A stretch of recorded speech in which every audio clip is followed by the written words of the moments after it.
사랑하는 광남의 가족 여러분, 우리가 살아간다라는 것은 무엇을 의미하는 것일까요? 오늘을 살아간다, 앞으로 우리의 인생을 살아가야 한다라는 의미 안에는 도대체 인생에 어떠한 일들이 숨겨져 있는 것일까요?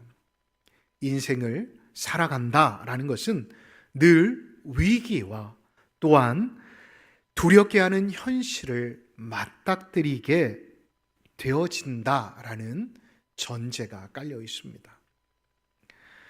예측할 수 없는 현실, 피할 수 없는 상황들이 계속해서 인생을 살아가고 있다라고 한다면 우리의 인생 앞에 밀려 들어오게 된다라는 것입니다. 두렵게 하는 현실 또는 걱정되어지는 미래 앞에서 우리는 움츠려 들 수밖에 없습니다. 그리고 그러한 현실 속에서 우리는 끊임없이 선택해야 하는 기로에 서게 되어집니다. 그렇다면 우리가 여기서 생각해 봐야 할 질문이 있지 않을까요? 과연 우리가 이러한 걱정과 염려 속에서만, 두려움 속에서만 살아가야 하는 것일까요? 아닙니다. 우리는 그러한 선택의 기로 속에서 결단을 해야 합니다. 늘 위기와 두려운 현실이 다가온다 할지라도 우리가 먼저 결단하게 된다라고 한다면 그 모든 문제와 어려움들을 이겨내겠다라는 결단을 하게 되어진다라고 한다면 우리에게 다가온 문제와 어려움들을 우리는 쉬이 이겨낼 수 있을 것입니다. 특별히 오늘의 본문의 말씀은 믿음의 사람들에게 결단에 더해 영적인 결단을 요구하고 있음을 오늘 한 인물을 통해 우리에게 말씀하고 있습니다. 자, 그렇다면 오늘 등장하는 다니엘이라는 사람과 그 다니엘의 3명의 친구들에게 주어진 인생의 선택의 기로의 순간에 영적인 결단을 하게 되었을 때 그들에게 주어지는 은혜와 긍휼은 무엇이었을까요? 오늘 본문의 말씀을 살펴보면 다니엘이 등장합니다. 어린 나이에 포로로 끌려갑니다. 낯선 문화, 낯선 음식, 낯선 환경에서, 낯선 언어에서 그는 살아가야만 하였습니다. 그런데 그의 인생, 한 80여 년의 그의 인생을 살펴보면 그는 하나님 앞에서 은혜와 긍휼을 입었음을 우리는 성경을 통해 살펴볼 수가 있습니다. 여러분, 다니엘은 어찌 보면 어린 나이에 너무나도 열악한 환경 가운데 던져지게 되었습니다. 역사적으로 보면 유다 왕국은 바벨론의 느부갓네살 왕에 의해 멸망되었습니다. 그리고 느부갓네살 왕은 멸망한 이스라엘 왕족과 귀족 가운데 유망한 소년들을 선발하여 포로들과 다른 대우를 하게 되었습니다. 여러분, 다니엘이 처한 상황, 앞서 짧게 말씀드렸지만 그는 가정을 잃어버렸습니다. 나라를 잃어버렸습니다. 그리고 무엇보다도 그는 신앙이 흔들릴 수 있는, 믿음이 흔들릴 수 있는 상황 가운데 놓여 있게 되었습니다.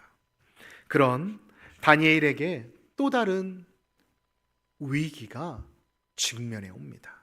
오늘의 본문의 말씀을 보면 문화적 동화의 위기였음을 우리는 알 수가 있습니다.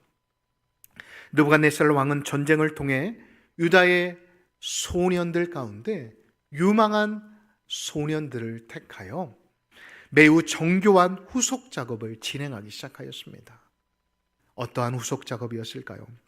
그것은 바로 그들을 바벨론화 시키는 작업이었습니다.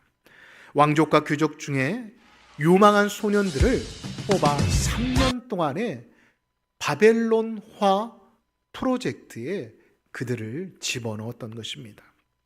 이 프로그램의 목적은 유망한 소년들을 바벨론의 충실한 신복으로 만들기 위한 기초 작업이었습니다. 그리고 거기에 덧입혀 그들의 고향이 생각나지 않도록, 그들의 문화가 생각나지 않도록 바벨론의 문화와 종교 속으로 완전히 동화시키는 작업을 진행하였습니다. 이 프로그램이 얼마나 철저했는지 오늘의 본문의 말씀을 보면 세 가지를 통해 우리가 살펴볼 수가 있습니다. 첫 번째로는 이름을 계명하는 것이었습니다. 여러분, 다니엘의 원래 이스라엘식 이름은 무엇이었습니까? 하나님이 나를 판관하신다라는 의미를 가지고 있습니다. 그렇다면 다니엘의 바벨론식 이름은 무엇입니까? 벨드사살입니다. 벨이라는 말은 이 바벨론의 가장 위대한 신의 이름입니다. 벨이여 그의 생명을 보호하소서라는 의미가 다니엘의 이름의 뜻이었습니다. 벨드사살 말입니다. 그리고 두 번째로는 이들에게 왕의 음식과 포도주를 마시게 하였습니다. 이것은 단순한 음식이 아닙니다. 이것은 어찌 보면 왕의 특별한 대우와 선별되어진 사람만이 누릴 수 있는 은총이었습니다. 이것을 거절한다는 것은 왕의 호의를 거절하는 것이기에 왕의 분노를 살 수 있는 것이었습니다. 그래서 하나님을 믿고 있었던 소년들에게는 참 힘든 선택을 해야만 했습니다. 그리고 세 번째로는 최고의 수준의 바벨론식 교육을 받도록 하였습니다. 당시 최고의 문명을 갖춘 나라가 바벨론이었습니다. 그들의 학문, 그들의 언어, 문화는 세계 최고였습니다. 최고의 스승들로부터 또한 최고의 첨단 과학을 그들은 배울 수 있는 특권을 받게 되었습니다. 그런데 문제는 그런 것들을 배우면서 자연스럽게 바벨론의 가치관, 바벨론의 세계관, 바벨론의 종교관을 흡수할 수밖에 없었던 것이었습니다. 이렇게 보면 이 동화 정책으로 다니엘과 함께 포로로 끌려갔던 또 다른 소년들은 점차 이 프로그램들을 통해 바벨론화 되어 갔을 것입니다. 자신들의 정체성을 잃어버리고 하나님을 잃어버리고 바벨론의 신들을 섬기는 충실한 바벨론의 신하들이 되었을 것입니다. 그런데 다니엘은 달랐습니다. 성경은 다니엘의 이러한 결단에 대해 8절을 통해 말씀하고 있습니다. 다니엘은 뜻을 정하여라고 말입니다. 다니엘은 자신이 처한 상황 속에서도 하나님의 백성으로서의 아이덴티티, 정체성을 잃어버리지 않기 위해 부단히 노력하였고 영적인 결단을 하였음을 우리는 성경을 통해 살펴볼 수가 있습니다. 자, 다니엘이 왕의 음식을 거절한 이유는 무엇일까요? 그는 어릴 때부터 그의 부모가 되었던 아니면 그의 스승으로부터였건 그는 레위기 11장에 기록되어 있는 음식의 규례에 대해 잘 알고 있었음을 우리는 알 수가 있습니다. 레위기 11장을 보면 하나님께서 구별하여 먹을 것과 구별하여 먹지 말 것을 말씀하여 주고 계십니다. 특별히 하나님께서 강조하고 계시는 것은 우상에게 드려진 제물은 먹지 말라라고 단정하고 계셨습니다. 아마 다니엘이 보았을 때는 바벨론의 왕이 내린 음식 중에는 우상들에게 바쳐진 부정적인 음식들이 포함되어 있었을 것입니다. 그래서 다니엘은 왕의 음식을 거절함으로써 다음을 선포한 것과 같습니다. 우리가 PPT를 한번 보실까요? 나는 바벨론의 신들을 섬기지 않겠다. 나는 여전히 하나님의 백성이다.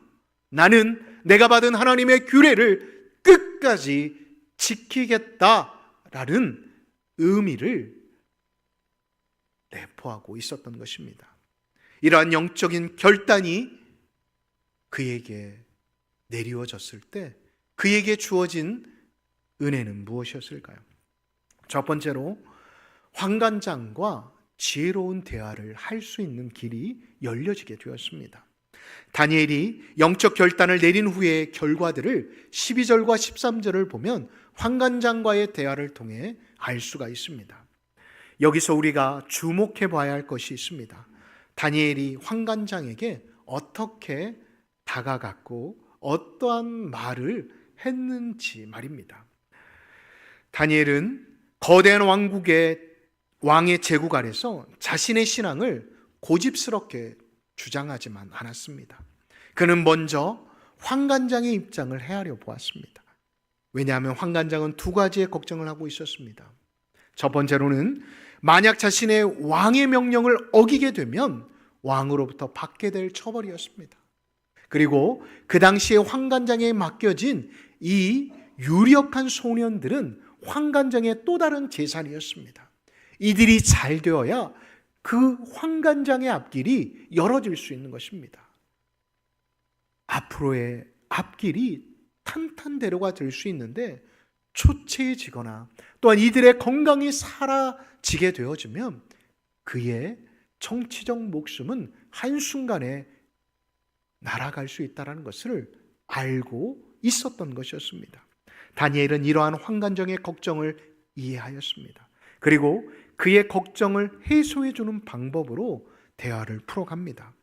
먼저 그 단대 조건이 열흘을 시험해 보십시오라는 것이었습니다. 그 기간 동안 우리가 다른 소년들보다 건강해 보인다면 계속 우리에게 지식을 주십시오라고 부탁하고 있습니다.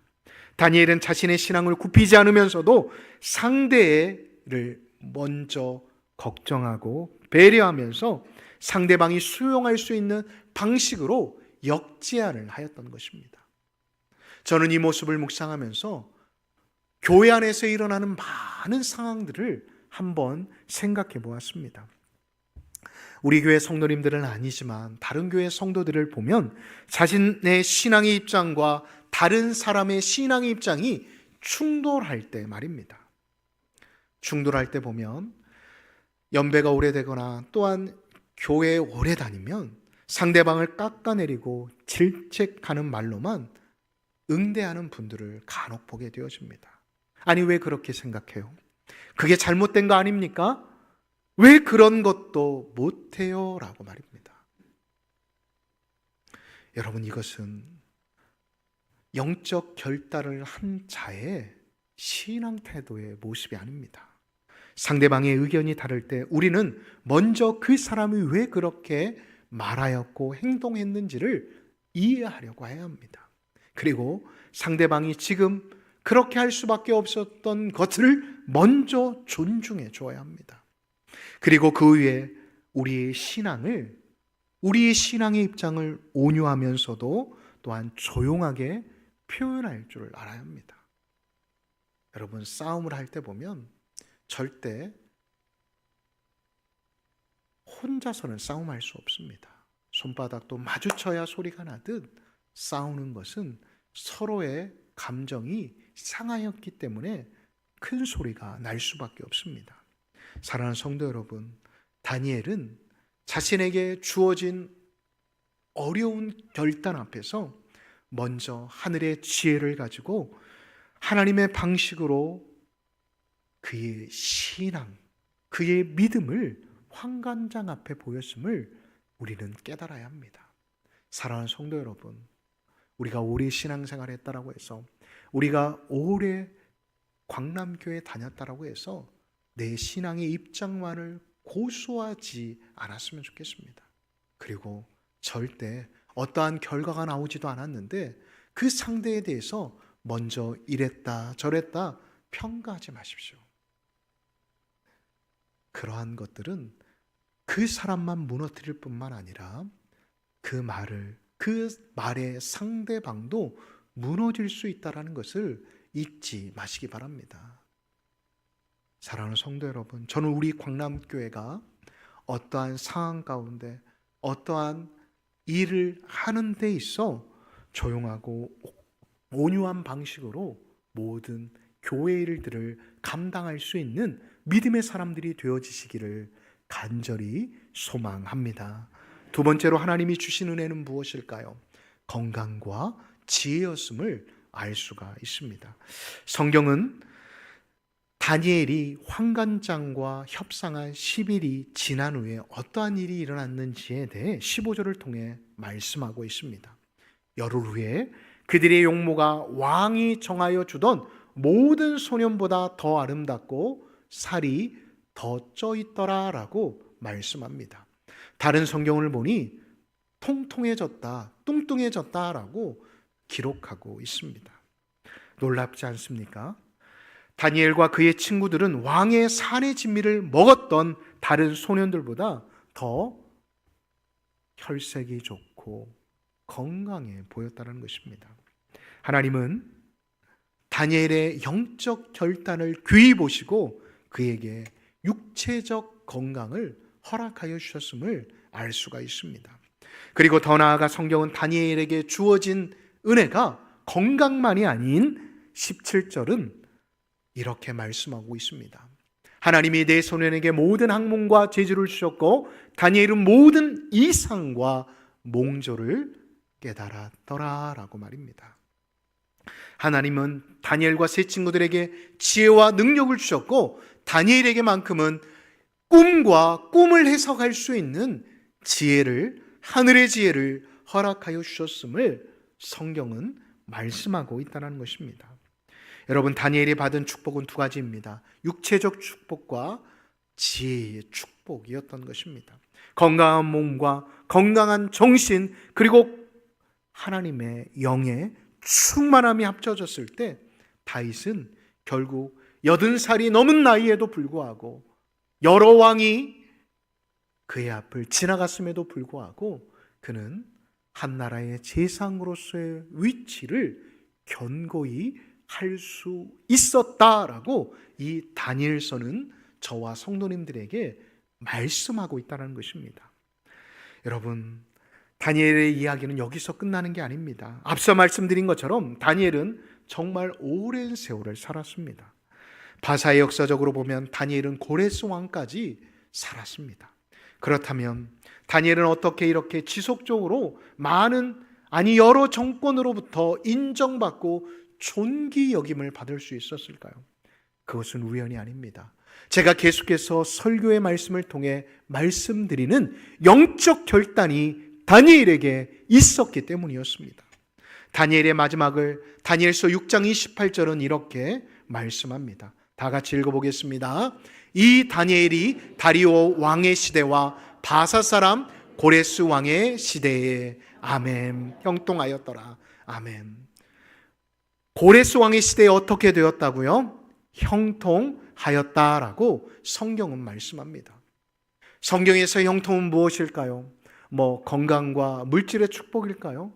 물론 그것은 더함이지 그게 원칙이 아닙니다. 형통은 하나님이 함께 하셨다라는 것입니다.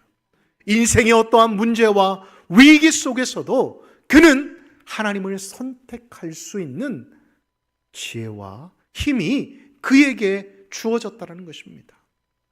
여러분, 다니엘의 형통의 결과는 바로 영적인 결단을 하였기에 그에게 주어졌다는 사실을 잊지 마시기 바랍니다. 우리는 지금 어떠한 시대를 살아가고 있습니까? 물질주의, 이기주의, 그리고 개인주의와 또한 AI가 지배하는 시대에 우리는 도래하게 되었습니다. 학교에서도 직장에서도 사업장에서도 우리의 믿음과 신앙을 지키고 드러내는데 너무나도 어려운 시대를 우리는 살아가고 있다는 것입니다. 여러분, 특별히 그래도 우리 1세대, 2세대들은 괜찮지만 우리 3세대, 2.5세대들이 신앙을 지키는 것은 어떠할까요? 너무나도 어렵지 않을까요? 저는 여기서 매우 절박한 심정으로 우리 성도님들께 부탁드리고 싶습니다. 그것은 바로 교회학교의 중요성입니다. 여러분, 다니엘이 어떻게 이렇게 위대한 영적 결단을 소년의 나이였지만 할 수 있었을까요? 그것은 바로 서두에도 말씀드린 것처럼 어릴 때부터 받았던 신학 교육 때문이었습니다. 그는 어릴 때부터 하나님이 누구이신지, 또한 자신은 어떠한 사명을 가지고 소명을 가지고 태어났는지를 듣고 배웠습니다. 그래야 했기 때문에 그는 하나님의 말씀이, 하나님의 규례가 무엇인지에 대한 인지를 하였습니다.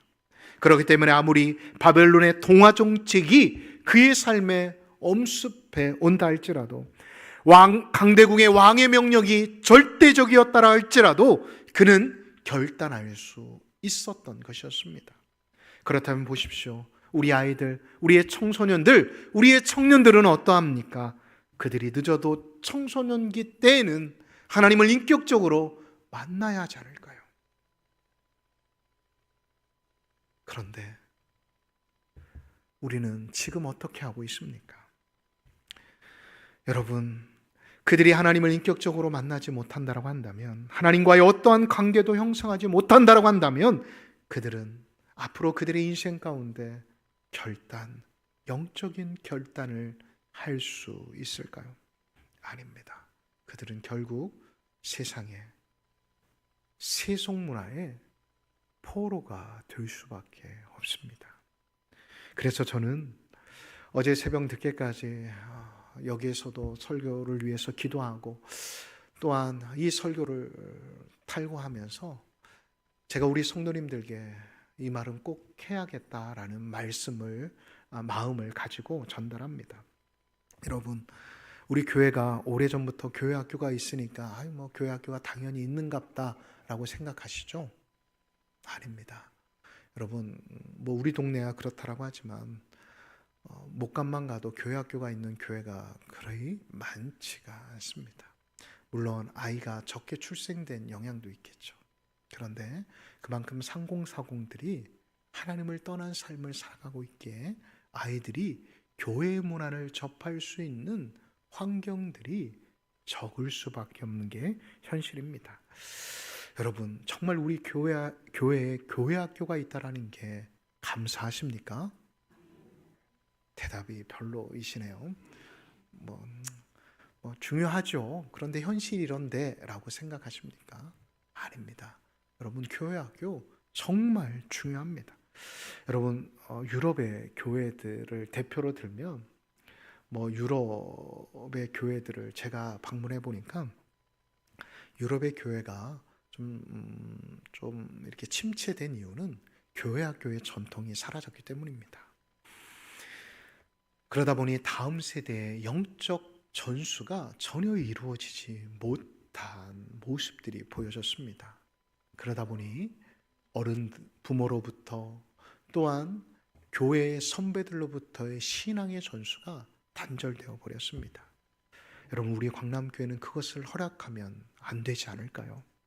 우리는 아이들이 이 시대의 물질주의와 세속주의와 상대주의, 그리고 AI에 맞서 하나님을 향한 명확한 신앙, 믿음 가질 수 있도록, 그리하여 그들이 어떠한 순간과 어떠한 상황 속에서도 영적인 결단을 할 수 있도록 힘써야 하지 않을까요?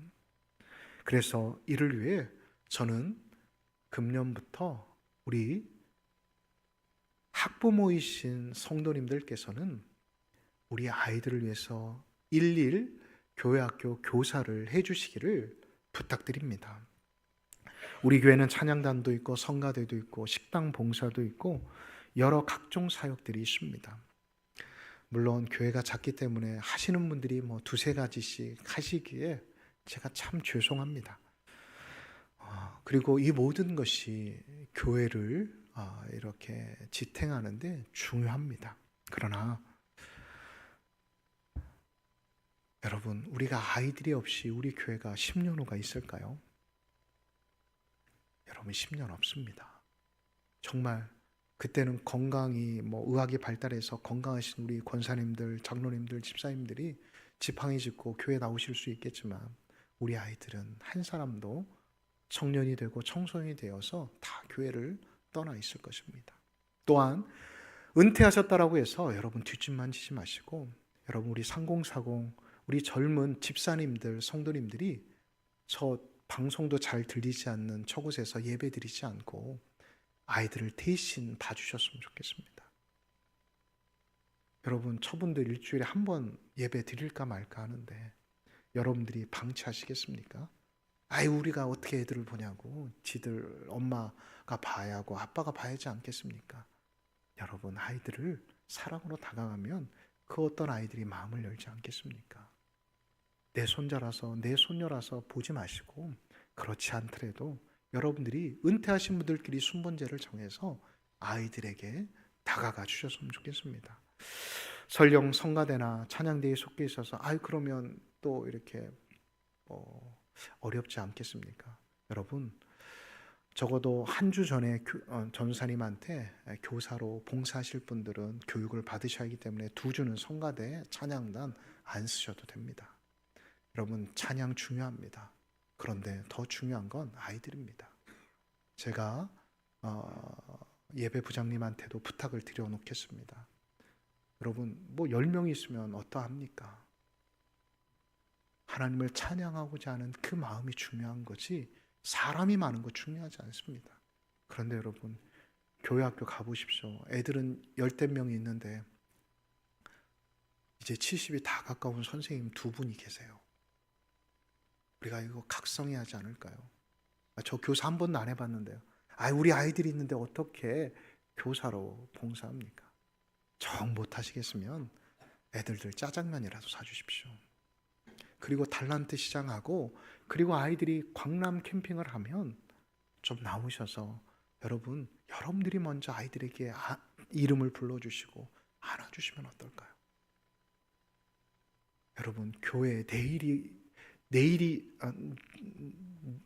어디 있고 저 사람의 일이 어디 있습니까? 우리가 모두 다 하나님의 나라를 만들어 가기 위해 수고하고 애써야 할 사람들이 아닙니까? 여러분 제가 왜 이렇게 말씀드리냐면 아이들은 교사의 삶을 봅니다. 어른들이 세상 일로 바쁜 와중에도 한 주일 그 아이들을 위해서 시간을 내고 그들을 위해 기도하고 그들을 위해 말씀을 가르치는 모습을 보면서 아이들도 도전받기 때문입니다. 여러분 저 때에도 분과 공부 저도 기억이 나요. 목사님들, 전사님들 설교보다 더 오래 하셨어요. 그래도 자기가 그렇게 잘 알지도 못하면서 그 공과책이 다 헤어질 정도로 빽빽하게 기록해 오셔서 하나라도 더 가르쳐주다.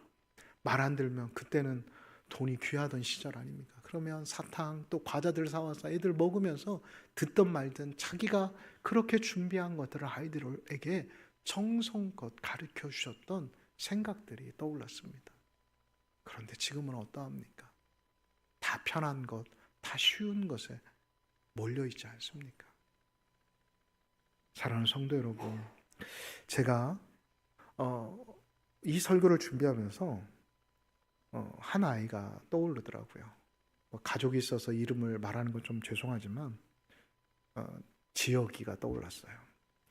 제가 11월 달에 교회 처음 왔는데 그때도 크록스에 반바지 입고 있더라고요. 머리는 눈을 다 가리고 있어서 얼굴도 안 보였어요.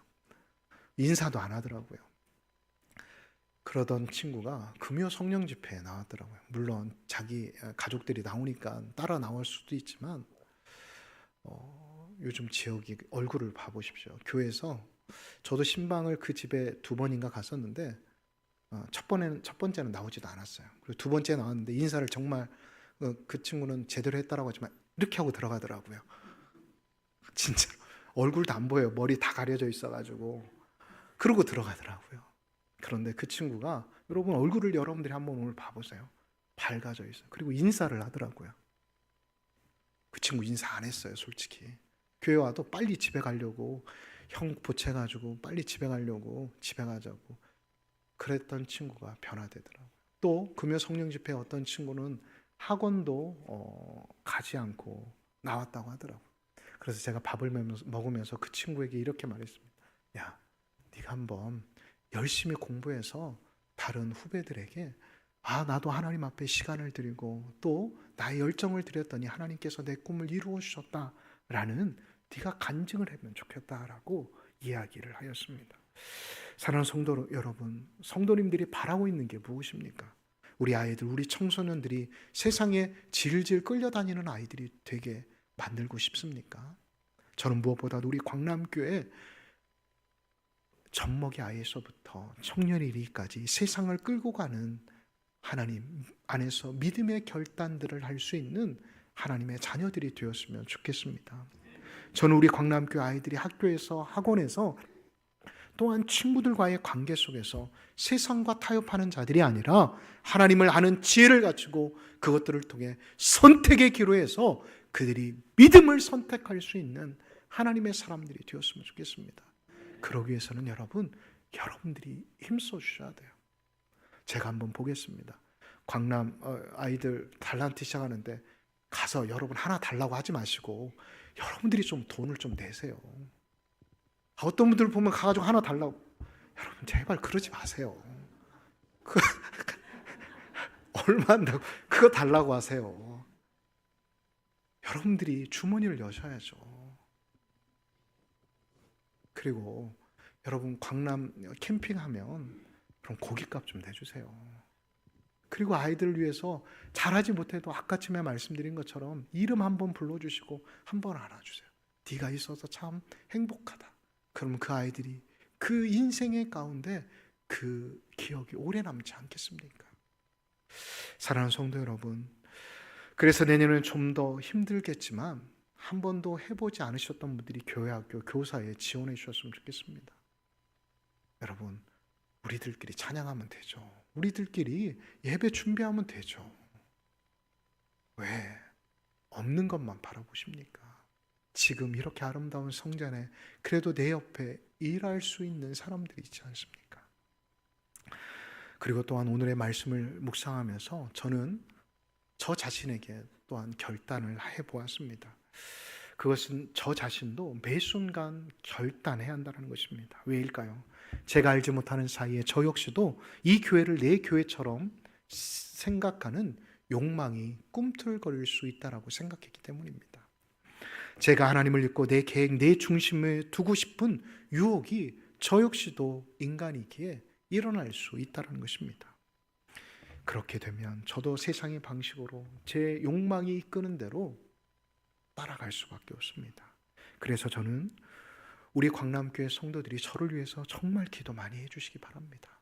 저 역시도 육신에, 또한 저도 정욕에 흔들리는 자가 아니라 하나님의 말씀에 바로 서서 여러분들과 함께 하나님이 오시는 그날까지, 또한 제가 저 역시도 은퇴하는 그 순간 모세와 같이 아름다운 결단을 하고 깨끗하게 교회 뒤에 서 있을 수 있는 믿음의 사람이 될 수 있게 해달라고 기도해 주시기 바랍니다.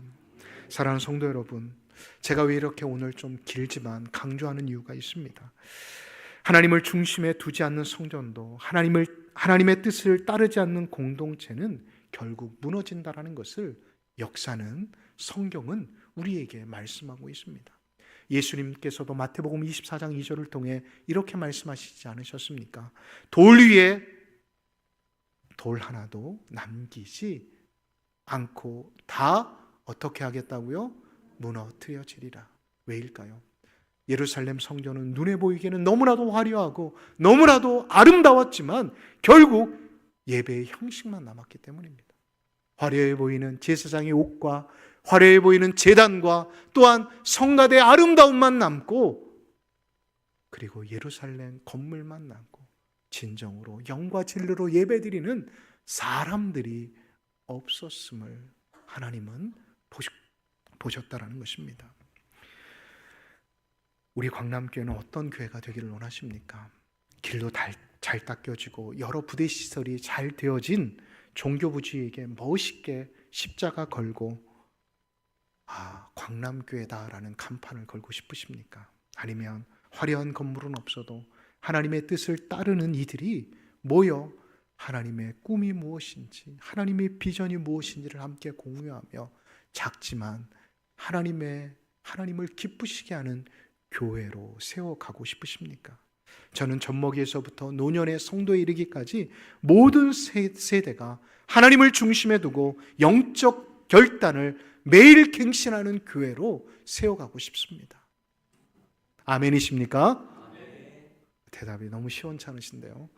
너 혼자 해라 그러는 건 아니시죠? 자, 여러분, 제가 다시 한번 말씀드리겠습니다. 우리 광남교회는 젖먹이에서부터 노년에 이르기까지 모든 세대가 하나님을 중심에 두고 영적 결단을 매일 갱신하는 교회가 되기를 소망합니다. 아멘입니다. 그래야요, 우리 사업장에서, 또한 우리 직장에서, 또한 우리 가정 공동체 안에서 여호와 삼마 하나님이 거기 계심을 매 순간 경험할 수 있는 그런 교회가 되었으면 좋겠습니다. 사랑하는 광남의 가족 여러분, 하나님이 지금 어디에 계십니까? 여러분들의 뒤에 계십니까? 아니면 여러분들 앞에 계십니까? 저는 여러분들 옆에 하나님이 계셨으면 좋겠습니다. 그리하여 하나님이 가자 하면 가고, 내가 힘들 때 하나님이 손 잡아주시며, 아들아, 사랑하는 딸아, 내가 내 옆에 있지 않니? 내가 내 곁에 있다. 그 여호와 삼마의 은혜가 이번 한 주가, 또한 앞으로의 여러분들의 인생 가운데 함께 하시기를 예수님의 이름으로 축복합니다. 아멘.